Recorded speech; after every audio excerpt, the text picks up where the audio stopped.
పూజిస్తాడని వారిపై పిండిగా తూర్పు కుమరిస్తాడని విన్నాం అన్నమాట. అయితే అది మాత్రమే కాదు కానీ మరి వారికి అదే ఇస్తాడన్నమాట. నమ్మకమైన వారు కావాలి. ఎవరు కావాలి? పనిచేసే వాళ్ళు చాలా మంది ఉంటారు, కానీ నమ్మకంగా పనిచేసే వాళ్ళు కావాలి. అయితే అటువంటి నమ్మకమైన పనిచేసే వారికి దేవుడు కొంతమందిని ఎన్నుకొని ఏర్పాటు చేసుకుంటాడు. కొంతమందిని ఏం చేస్తాడు? మొదటే ఎన్నుకొని ఏర్పాటు చేసుకుని వారిని తల్లి గర్భంలో వేసుకుంటాడు.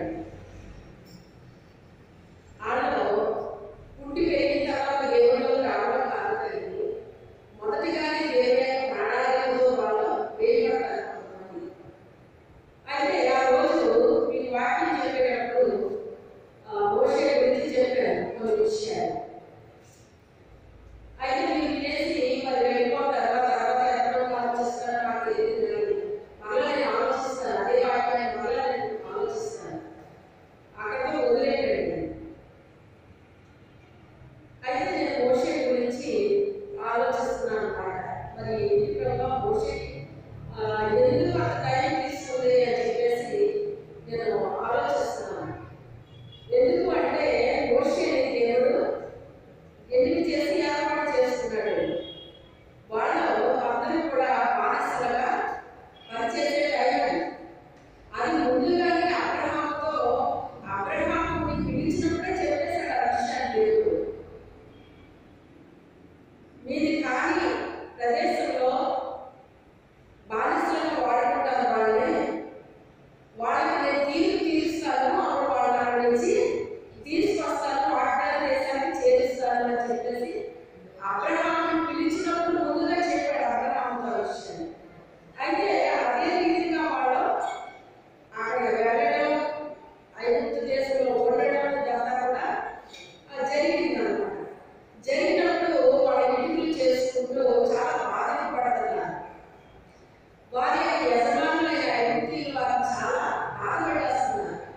బాధపడేస్తుంటే వాళ్ళు ప్రార్థిస్తున్నారు, ప్రభా మాకు విడుదల లేదా, మరి మాకు విడుదల ఇస్తారన్నావు కదా, కనాను దేశానికి తీసుకెళ్తారన్నావు, మమ్మల్ని ఎలా తీసుకెళ్తావు, మా పరిస్థితి ఏంటంటే మాకు ఒకవేళ మొరపెడుతున్నారని మాకు తెలియదు. అందులో ముఖ్యంగా మరి మోషే తండ్రి గారు ఒకవేళ ప్రార్థన చేసుకుంటుండొచ్చు నేను అనుకుంటున్నాను. అక్కడ మనం అడగలేదు కానీ నేను అనుకుంటున్నాను. అయితే ఎవరైతే బాధతో ప్రార్థన చేస్తారో వాళ్ళని ఉపయోగించుకుంటాడు దేవుడు. తెలుసా, నేను ఏజెన్సీ కొరకు ఎవరినో పంపించుకోవడం అని నేను ప్రార్థన చేసేదాన్ని. ఎవరినో పంపించు జరగాలి అని కొన్ని అంశాలు పెట్టి ప్రతిదిన ప్రార్థన చేస్తే ఆ పని చేయకూడదు. ఆ పని నేను చేయగా నేనెంత కానీ ప్రభువాడి పని చేయడానికి అసలు నాకేమీ తెలియదు, అది ఇది అని ఏం చెప్పాను. నాకు మోసం చేశాడు. చెప్తే లేదు, ఆ పని నువ్వే చేయాలన్నాడు దేవుడితో. మనం చెప్పగలమండి, నేను చేయను, అది ఎనిమిది అని మనం చెప్పగలమండి, చెప్తాను కొంతమంది, కానీ నేను చెప్పలేకపోయాను. సరే చేయమంటున్నారు కనుక, మీరు చెప్తున్నారు కనుక చేస్తాను, కానీ నాకంత లేదు. నాకంటే బలమైన వాళ్ళు ఉన్నారు, ఇక్కడ తెలివైన వాళ్ళు ఉన్నారు, జ్ఞానవంతులు ఉన్నారు, విద్యావంతులు ఉన్నారు, వాళ్ళు ఉన్నారు, ఎవరు ఉన్నారు అని అన్ని చెప్పారు. వాళ్ళు ఉన్నారు, దేవుడు తెలియదా? అన్నీ తెలిసి దేవుడు. అయినప్పటికైనా వారిపై చెయ్యాలంటారు. ఆ రీతిని ఇక్కడ బాధతో ప్రార్థన చేసుకోవచ్చు. బహుశా ఆ మోషేని ఆకలి కట్టుకుని వేసేసాడు. ఆ మోషేని ఆకలి కట్టుకుని వేసేసాడు. వేసినప్పుడు ఆయన పుట్టినప్పుడు కూడా ఆయన ఫ్రీగా పెంచుకునే అంత యోగ్యత పడకుండా మగ పిల్లడు పుట్టి చంపేయాలి, పేరు మీద చంపేయాలి.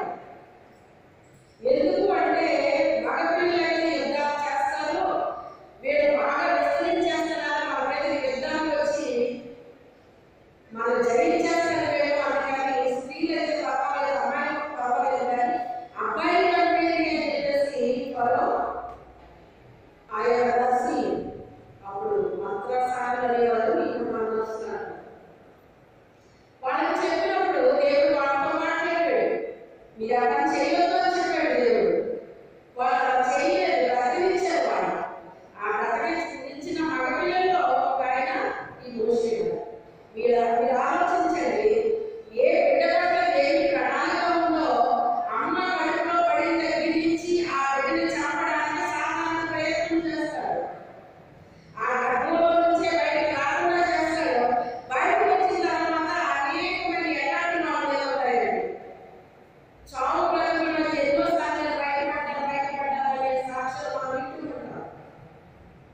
వాళ్ళ గురించి మనం వింటుంటాం. నా విషయంలో నేను సాక్షి. గత సంవత్సరం 2 మార్లు ప్రాణాపాయ స్థితి నా మీదకి వచ్చింది. అయినప్పటికీ ఈ రోజుకి నేను సజీవురాలుగా మీ మధ్య నేను ఉన్నాను. అనేక రీతిగా దేవుడు వాడుకున్నాను. కొన్ని ప్రాంతాల్లో కూడా వెళ్ళి వాడబడి వచ్చాను. ఈ మధ్య జరిగించాడు. మనము తప్పించిన ప్రభువైన యెహోవా విషయం. అబ్బాయిని చంపేమని అతను చేశాడు కానీ ఆజ్ఞయించాడు కానీ దేవుడు చావు కూడా బ్రతికేయలేదా? బ్రతికించాడు. మొసళ్ళు నదులు వేసాయి. ఒకవేళ అబ్బాయి బ్రతికినట్టు తెలిస్తే వాడు తీసుకెళ్ళి ఆ నదిలో మొసళ్ళు ఉంటాయి. ఆ మొసళ్ళు తినేస్తాయి అబ్బాయిని. ఆ నదులు వేసేయాలి. వేసేయాలంటే అబ్బాయి వేయడానికి తల్లి చేతులు రావట్లేదు. ఏ కన్నతల్లి తన బిడ్డను చంపుకోవడానికి ఇష్టపడతాడు. కానీ ఒక మాట రాయబడింది వాక్యంలో, తల్లి తన బిడ్డని వర్ణించుకుంటా మాట వారైనా గమనించిన కానీ నేను మర్చిపోను అంటాడు. ఈ రోజు మనం చూస్తే కన్న తల్లిలు కర్కశంగా ఆడగా వదిలేసి వెళ్ళిపోయే తల్లిని మనం చూడట్లేదా? మరి ఆ వాటిని నెరవేరిందా లేదా? ఆ తల్లి మర్చిపోవచ్చేమో కానీ మన కళ్ళలో తల్లి ఆయన తల్లిగా కూడా ఉంటాడు. మనకి అన్నగా తమ్ముడుగా ఉంటాడు, అక్కగా చెల్లిగా ఉంటాడు. మనకి ఏ వ్యక్తి మన కుటుంబంలో మనకి కావాల్సిన వ్యక్తి ఎవరు లేదో ఆ స్థానంలో ఆయన వస్తాడు.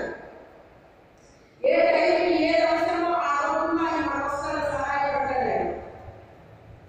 ఆ రీతిగా ఆయన చనిపోవలసిన ఆయన్ని దేవుడు అద్భుతంగా బ్రతికించాడు. ఈ బిడ్డని ఎలా బ్రతికించాలని ఇప్పుడు ఈ బిడ్డ ఏడు నిలబడిందనే చెప్పేస్తారు. ఆ రైతులలో తీసుకెళ్ళి పడేస్తారు. ఆ ముసలి నీళ్ళు నష్టలేదు. ఈ బిడ్డ ఎలా అయినా బ్రతకాలి. ఈ ఇశ్రాయేలు ఈ బిడ్డలకి ఈ బిడ్డ ఒక నాయకుడు అవ్వాలి. ఇక్కడ తల్లి ప్రార్థన చేస్తుంది. తల్లి ప్రార్థన చేస్తుంది. అయితే దేవుడు ఆలోచించాడు. ఒక చెంబు పెట్టి తయారు చేసి దానికి నీళ్లు పూసి అందులో పెట్టి అందులో ఆనందమే వదిలేమన్నాడు. వేరే మార్గమే లేదు. అయితే పిల్లలు తీసుకెళ్ళి అందులో పడేస్తే మొసలు తినేసి ఈ పిల్లలు కూడా అదే అందులో పడ్డాడు కానీ అందులో పడలేదు. దేవుడు ఒక ఆలోచన చెప్పాడండి. యెహోవా ఆత్మ మనకి ఆలోచన చెప్పే ఆత్మని యెషయా 11వ అధ్యాయంలో రాశాడు ఈ మాటను. ఆయన ఆలోచన కర్త. ఇదే మాట మనకి సువార్తలో కూడా రాయబడింది. ఏలయనగా మనకు శిశువు పుట్టెను, మన కుమారుడు అనుగ్రహించబడింది. ఆయన భుజం మీద రాజ్యభారం ఉండును. ఆశ్చర్యకరుడు, ఆలోచనకర్త, విద్యులకు తండ్రి, సమాధానకర్త. ఇవన్నీ ఒక పేరు. అందులో ఒక పేరు ఆలోచనకర్త. మనకి ఆలోచన కావలిస్తే సర్వసాధారణంగా ఏం చేస్తామంటే వాళ్ళకి వెళ్ళి పరిగెడతాను.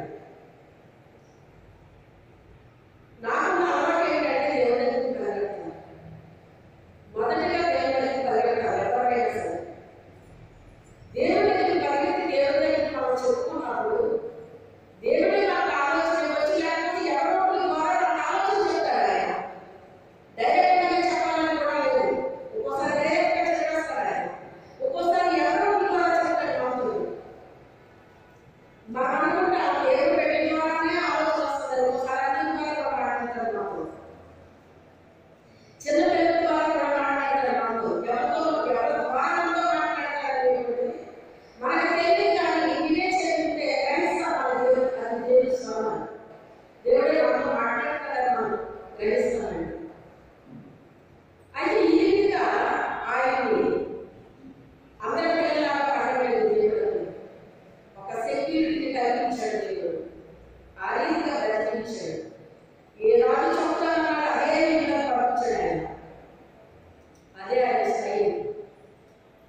చేర్చడానికి అతన్ని పెంచి వినిపించడానికి నిర్మించగలరా? అంత కెపాసిటీ ఉన్న వాళ్ళని చూసారా? ఆ శాసనం రావడం కూడా ఒక వేరే కాదు. కొన్ని మనం కీళ్ళు అనుకుంటాం కానీ కొన్ని కీళ్ళు మన మేలుగా వస్తాయి, కొన్ని కీళ్ళు మన మేలుగా వస్తాయి. ఇప్పుడు కీళ్ళు మేలుగా అయ్యిందా లేదా? ఇప్పుడు అక్కడ నిర్మించడానికి నేర్పిస్తున్నారు. రాజభోజనం వేరుగా ఉంటుంది, పుట్టుమానం వేయింది. అతను నిర్మించడం నేర్చుకుంటున్నాడు, రాజకుమారులా బతుకుతున్నాడు, ఒక టీవీగా బతుకుతున్నాడు. అదే నేను దగ్గర ఉంటే ఒక బానిస పిల్లవాడిగా తయారైపోవాల్సి వచ్చింది. ఒక ఏజ్ వచ్చేటప్పుడు వాడు కూడా ఇటు తీయాల్సి వచ్చింది, అంతే కదా? కానీ దేవుడు అలా చేయలేదు. అక్కడ కూడా పారిపోయే పరిస్థితి వచ్చింది. ఎవరి దశలో వచ్చేసాడు, నిర్మించి నేర్చేసుకున్నాడు, కాస్త జ్ఞానం పెరిగింది. అసలు ప్రజలలో ఒకసారి చూసొద్దాం అనుకుంటాడు. అక్కడ ఒక సంఘటన జరిగింది, మీకు తెలుసా? అది అక్కడ ఒకరిని చంపాల్సి వచ్చింది, చంపేశాడు. చట్టాన్ని మన చేతుల్లో తీసుకోవడం అంటారు కదా, అలాగే దేవుడు కూడా నరహత్య చేయడానికి ప్రోత్సహించాడు. చేతుల్లో తీసుకున్నాడు. నేను ఇలాగే రక్షిస్తానేమో అనుకున్నాడు. అది కరెక్ట్ కాదు.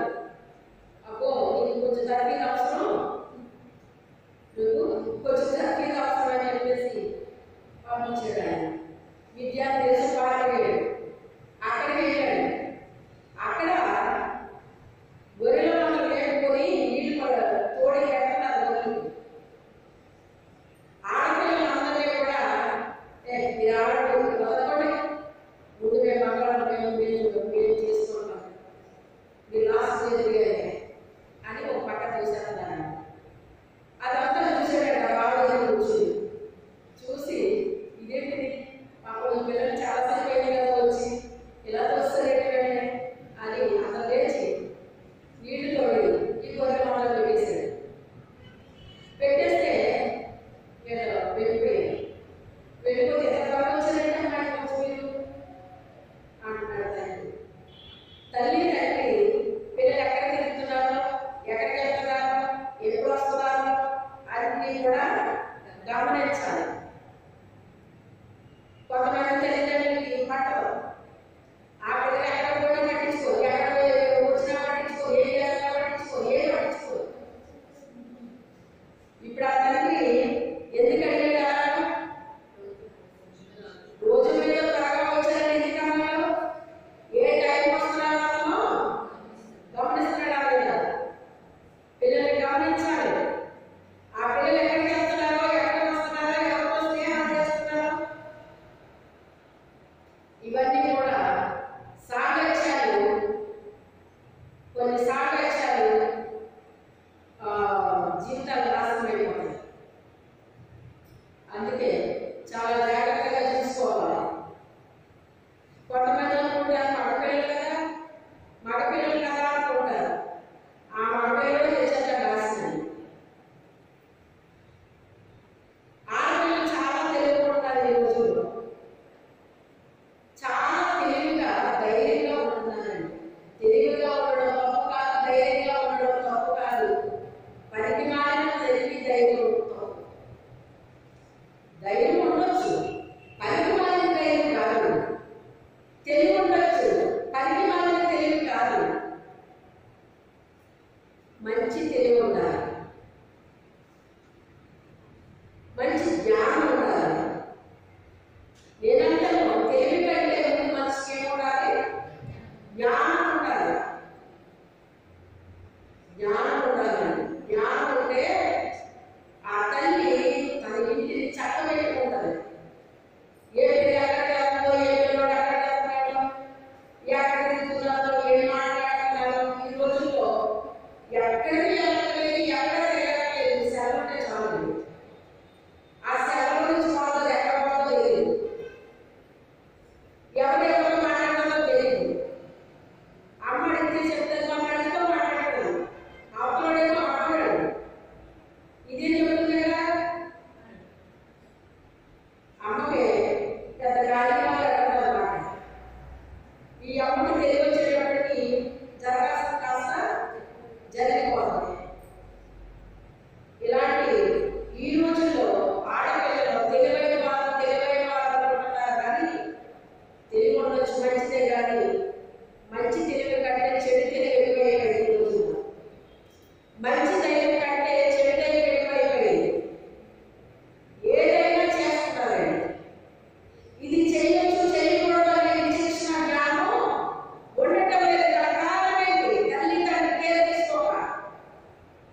కొడుకు తయారవుతున్నాడు.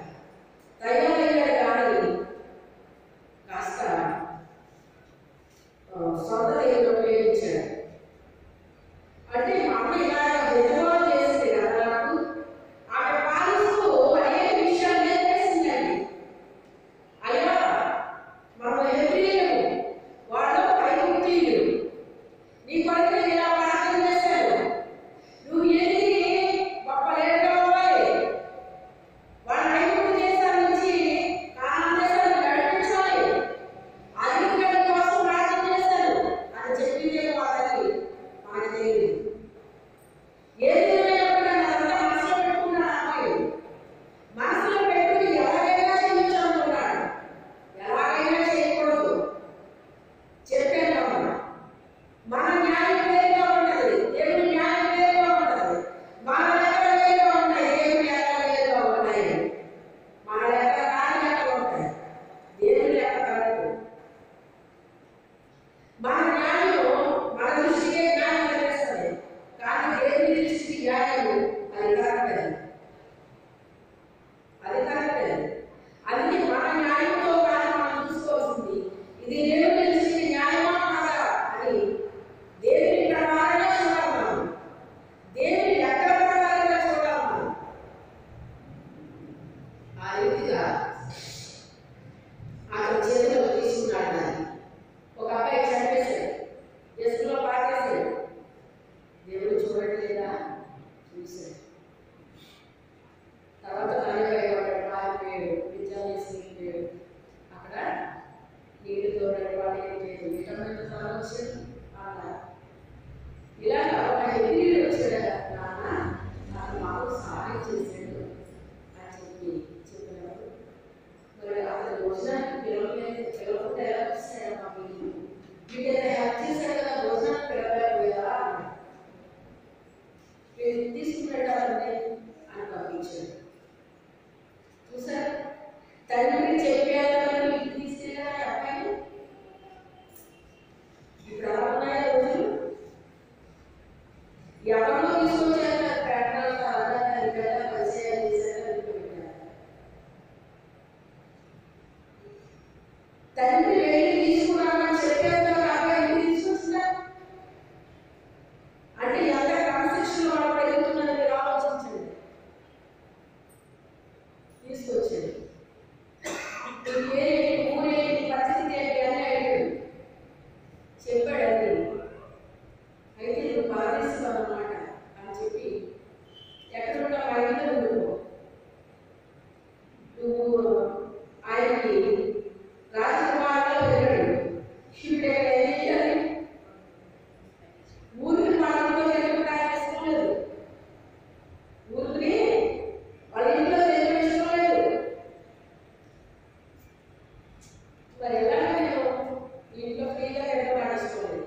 ఏంటి నా పరిస్థితి ఏంటి అయితే నా దర్శనం నేను ఏదో అయిపోయినా ఇక అన్ని పోయి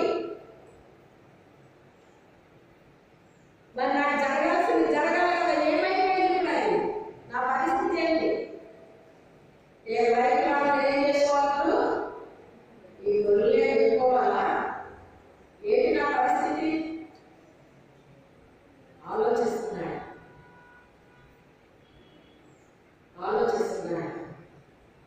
ఆలోచించలే కాదు, దేవుడితో మాట్లాడుతున్నాడు. అతను హృదయంలో వచ్చి ఏం చేస్తున్నాడు? దేవుడితో మాట్లాడుతున్నాడు. నా పరిస్థితి ఏంటి? నా పరిస్థితి ఏంటి?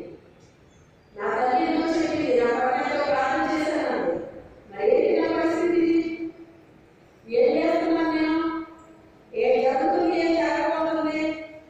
రోజు గొర్రెలు తీసుకెళ్తున్నాను, మేపుతున్నాను, నీళ్ళు పెడతాను, తీసుకొస్తున్నాను, పెట్టేస్తున్నాను, ఇంతేనా ఇంకా పని? సరే అబ్బాయి, ఇంకా నీకు వయసు వచ్చింది, పెళ్లి చేసేద్దాం అనుకున్నాను.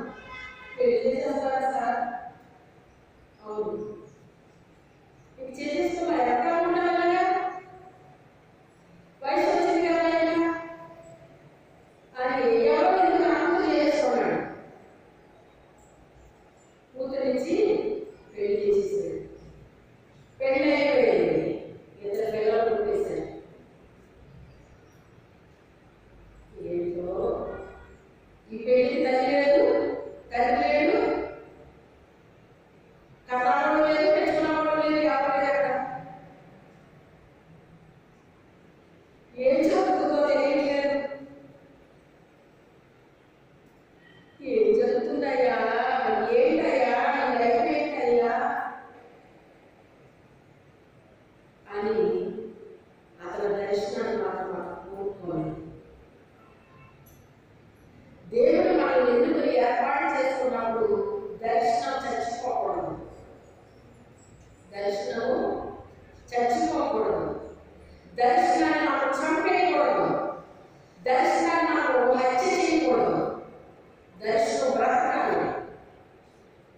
నా పట్ల ఇది కలిగి ఉన్నాను నేను, నా పట్ల దేవుడు ఒక ప్రణాళిక కలిగి ఉన్నాడు, అది నా జీవితంలో నెరవేర్చబడాలి అనేటువంటిది ఒక పట్టుదల మన హృదయంలో ఎప్పుడు ఆరబెట్టిన అనేది మండుతూ ఉండాలి.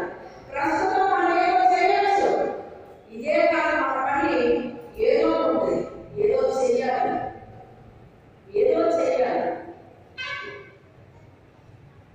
ఈవేళ మొక్కేస్తే ఈవేళ ఏం చేస్తాం మనము?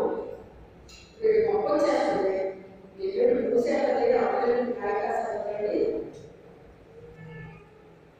చెప్పండి.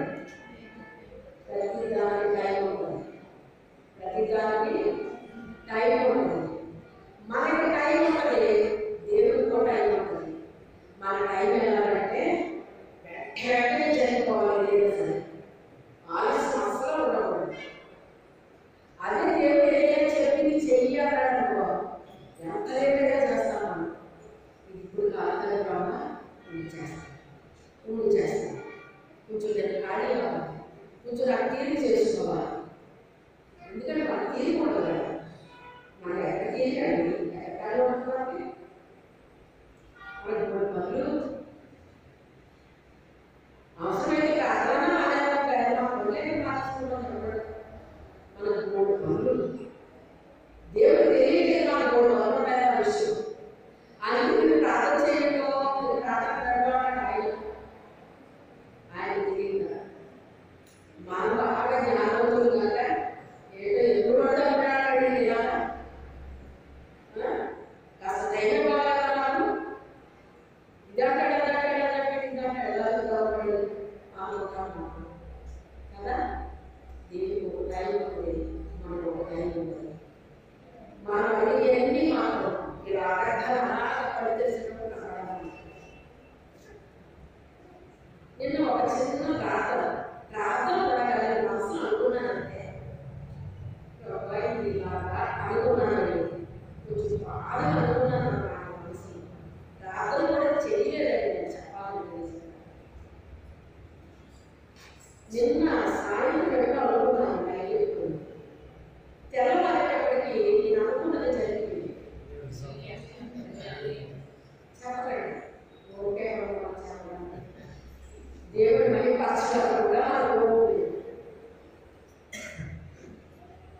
తెల్లవారేటప్పటికి అది జరిగిపోయింది. అసలు ఎప్పుడు చేయప్పుడు చేయాలి కూడా నేను ఆర్డర్ చేయింది. ఇప్పుడు ఆశ్చర్యం అనిపించింది. ప్రభు ఎంత గొప్ప కార్యం చేస్తాను.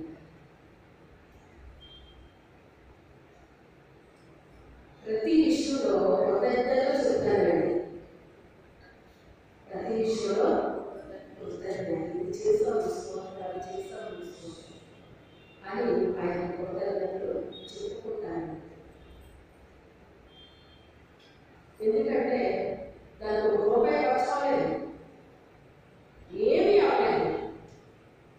తెల్లారేటప్పటికీ ఏదో స్విచ్ అవ్వట అయిపోయినంత అయిపోయినంత స్విచ్ చేస్తే ఎలాగా ఆఫ్ ఎలాగా అలా అయిపోయింది. మన దేవుని పేరులో పేరు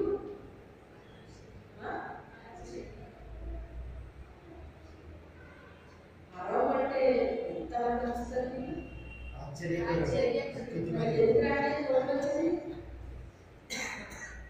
దద్దరిల్లిపోవాలి. మన దేవుని పేరేంటి? ఆశ్చర్యకరం. మనం ఆశ్చర్యపోయే రీతిగా కార్యాలు చేస్తాడు ఆయన. ఇది కూడా దేవునికి చెప్పాలా అని నేను సంశయించాను. ఇలాంటిది కూడా దేవునికి చెప్పాలా అని. కానీ తప్పలేదు అందుకే అనుకున్నాను మనసులో, ఇది కూడా దేవునికి చెప్పాలా అన్నట్టు. పర్వాలేదు అమ్మా, మరి అది నీకు అవసరమే కదా అన్నట్టుగా ఆయన అద్భుతం చేసేసాడు. ఏమీ లేదు, అంత అద్భుతంగా దేవుడు కార్యం చేస్తాడు. ఆయన చెప్పింది మనం చేసి మన అనుభవాలు చేసేస్తాడు. మనం చెప్పవసరం లేదు, ప్రార్థన చేయవసరం లేదండి. నా ఆటలు నిలిచి ఇంటిదే కదా, మీకు ఏమిస్తే నాకు అడగండి, నేను ఇస్తానంటున్నాడు, చేస్తానంటున్నాడు. ఇది చెయ్యు, అది చెయ్యాలి. నా ఎందుకు ఉండండి అంటే అనుకుంటున్నా, మీ ఎందుకు నా మాటలు అన్ని మాటలు ఉంటాయి. మన హృదయంలో దేవుని మాటలు ఉంటాయి, నిలబడతాయి, నిలిచిపోవాలి. మనం ఏమైపోవాలి? దేవుని మాటలు మనలో నిలబడిపోవాలి, నిలిచిపోవాలి. ఎన్నటికీ మనం మర్చిపోకూడదు ఆ మాటలు. అప్పుడు మీకు ఏది ఇష్టమో అంటే మీకు ఇష్టమైనది కూడా మీరు అడిగితే చాలు, మీరు అడిగితే చాలు అంటున్నాడు. ప్రార్థన చెయ్యండి, ఉపవాసం ఉండండి, కన్నీళ్ళు పెట్టుకోండి, అప్పుడు ఇస్తాను. మనం ఎలా ఉంటే ఆయన అలా చేస్తాడు. ఆయన చెప్పేస్తాడు. ఆయన అక్కడ క్వశ్చన్ ఉంది, ఆన్సర్ ఉంది.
వస్తున్నాడు.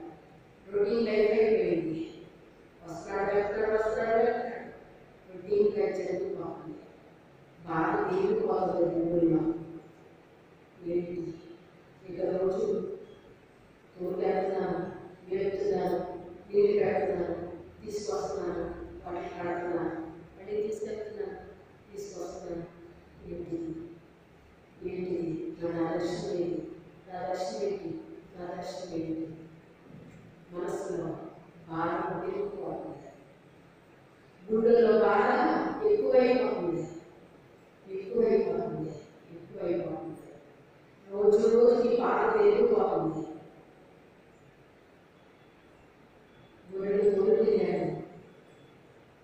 గొర్రెలు వేపుతున్నాడు. సడన్గా ఒక దృష్టి కనిపించింది. ఏంటది?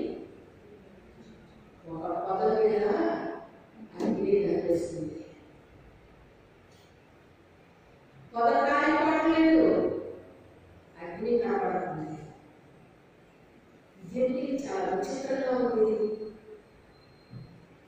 అగ్నిలో పొద కాలిపోవాలి కదా, పొదకి కాలిపడలేదు. ఇదేంటి చాలా విచిత్రంగా ఉంది, ఇలా ఎప్పుడు చూడలేదు నేను. ఈ వింత ఏంటో చూద్దామని అతను అడుగు వేస్తున్నాడు. అప్పుడు ఆ పొదలో నుంచి ఒక స్వరం పడుతుంది. మోషే నీ వచ్చుతున్న స్థలాన్ని పరిశుభ్రం చేస్తాను. నీ చెప్పులు విడిచిపెట్టి అప్పుడు రాన్నాడు. ఆ చెప్పులు విడిచిపెట్టి వెళ్ళాడు. నేను బెంగళూరు వెళ్ళినప్పుడు పెద్ద చర్చ ఎప్పుడో పెట్టారు. వాతావరణ చర్చ కదా, దాన్ని నిర్మాణం చేశారు. చాలా బాగుంటుంది అన్నమాట. బయటకు తీసుకెళ్ళండి, అప్పుడు అక్కడే ఉన్నాయి. బయట ఊరి మీద ఎక్కడో వెళ్ళిపోతారు అన్నమాట. వెళ్ళిపోయి చూడాలంటే బయట తీసి వస్తారు, లేకపోతే చూడండి. మనకి అక్కడ గంటలు జరగదు, అంత నిండు అన్నమాట. అయితే అక్కడ చెప్పుతో వెళ్ళిపోయి కూర్చోవాలండి. మనకి కావాలండి ఇక్కడ చెప్పులు నాకు తీసుకొస్తున్నాను కానీ కొన్ని మందిరాలన్నీ కాదు, కానీ చెప్పులు తీసేసి వాళ్ళు కొడుకుని నదులోకి వస్తారన్నమాట. ఇది కొన్ని దేవాలయాలు ఉంటే అలవాటు ఉంటుంది, అలా వస్తారు. అయితే మనం చెప్పు తీసుకొస్తాం, అక్కడ చెప్పుతూ వెళ్ళిపోవాలి. ఇదేంటి మనం ఇప్పుడు చెప్పుతూ వెళ్ళిపోవాలి అంటే ఏ పని వెళ్తే రెడీ వెళ్ళిపోతారు, చెప్పులు తీరు ప్రభావం క్షమించినాయన, నేను చెప్పులు తీసుకోవడం చూడు వెళ్ళాక చెప్పులు కావాలంట తీసుకెళ్ళిపోతారు అని. అయితే డయాస్ మాత్రం డయాస్ మీద ముగ్గురు పాస్టర్లు ఉంటారు. ఒక్కో పాస్టర్ ఒక అన్నాడు కూడా మాట్లాడుతున్నాడు. వాటికి చెప్పినాయో ఒక అన్నాడు చెప్తుంది మాకు. మిగతా ప్రాణానికి ఒక ఆయన చదువుతారు, ఒక ఆయన కూడా అర్థం చేస్తారు అన్నమాట. ఆ జరిగిన 2 గంటలైనా 2:30 ముందుకు వస్తుంటారు అన్నమాట. ఇంకేం వస్తున్నారు, ఇంకా సరిపోతుంది.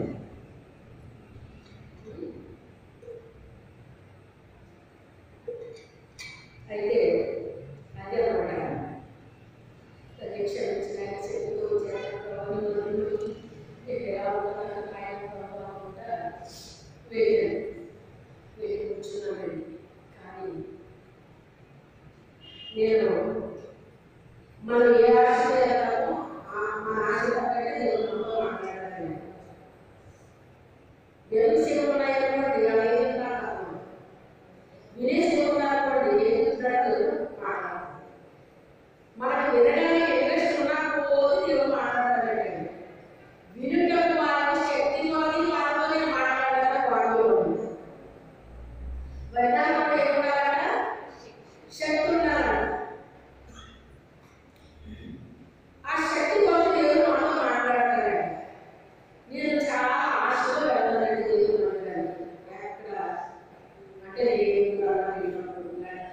చేస్తున్నాను. చాలా ఆశతో వెళ్తాను. వాళ్ళు వేరే భాషలో ఉన్నా కూడా నాకు అర్థమవుతుంది తెలుసుకోవాలి. ఎందుకని ఆ భాష వచ్చి కాదు, నా దేవుడు నాకు నన్ను మీకు అర్థం చేస్తా ఉంటాడు అన్నమాట. ఆ భాష మీకు అర్థమవుతుంది అన్నమాట. నాకు అర్థమవుతుంది లేదన్నమాట. ఎక్కడికి వెళ్ళినా ఆ టైం నేను నా దేవుడి టైం నేను పొద్దులు వేస్తాను. దేవుడి నమ్మకాలకే బాగా చేస్తాను. అలా ఇచ్చినందుకు చాలా మా బంధువులందరూ నాకు చెప్పుకున్నాను. ఎప్పటికీ పాపం కొంతమంది ఆదివారం పెట్టుకుంటే మా ఊళ్ళో ఫంక్షన్లో ఆదివారం పెట్టుకుని మళ్ళీ నా సలహా చెప్తారు అన్నమాట. ఏ పర్వాలేదు వచ్చే ఆదివారం వాళ్ళ దృష్టిలో ఒక ఆదివారం చీపుగా ఉండొచ్చు, కానీ నా దృష్టిలో నాకు అలా ఉంటుంది. నా దేవుడి యొక్క పని చీపుగా చూడండి వాళ్ళకి ఎలా ఉండొచ్చేమో నాకు తెలియదు. చిన్న వయసు నుంచి నేను ఏది రకమైంది నా దేవుడు ఇచ్చుకున్నాను, ఎప్పటికీ అదే ఆశిస్తాను. అంతకంటే నా దేవుడి మీద వ్యాధి పెరిగింది, కానీ నాలో వ్యాధి తగ్గలేదు. నా దేవుడి మీద తెలుసుకునే పోదు వ్యాధి తగ్గలేదు, తగ్గిపోకూడదు. మనం ఎంత విలువిస్తామో అంత విలువ మనకి ఇస్తాడు ఆయన. ఎంత ప్రత్యేకత మనం ఆయన ఇస్తామో అంత ప్రత్యేకత మనకి ఇస్తాడు ఆయన. ఆయన కోసం ఎంత సఫర్ అయిపోతామో అంత ఘనత మనకి ఇస్తాడు ఆయన. ఎన్ని మాటలు అనిపించుకుంటామో అంత మహిమకరంగా దేవుడు మన జీవితంలో కూడా కార్యాలు జరిగిస్తాడు ఆయన. వాళ్ళు తెలియక అలా మాట్లాడతారు. ఆ దేవుడు అంటే మనకు తెలుసు కదా, మనకు తెలిసినప్పుడు ఎందుకు మనం అలా చేయాలి? మన దేవుడి మందిరాలు ఎప్పుడు కూడా మనము విడిచిపెట్టకూడదు, దొంగిలించకూడదు, సాకులు చెప్పకూడదు. సాకులు చెబితే రేపు రోజుకి మనకు అవసరం వచ్చినప్పుడు ఆయన కూడా సాకు చెప్తాడు. నేను చేద్దామనుకున్నాను కానీ నాకు చేయాలనుకున్నాను కానీ అది మనకి ఆయన అలాగే చెప్తాడు. నేను మనకే వచ్చి చెప్పడం ఆయన కాదా?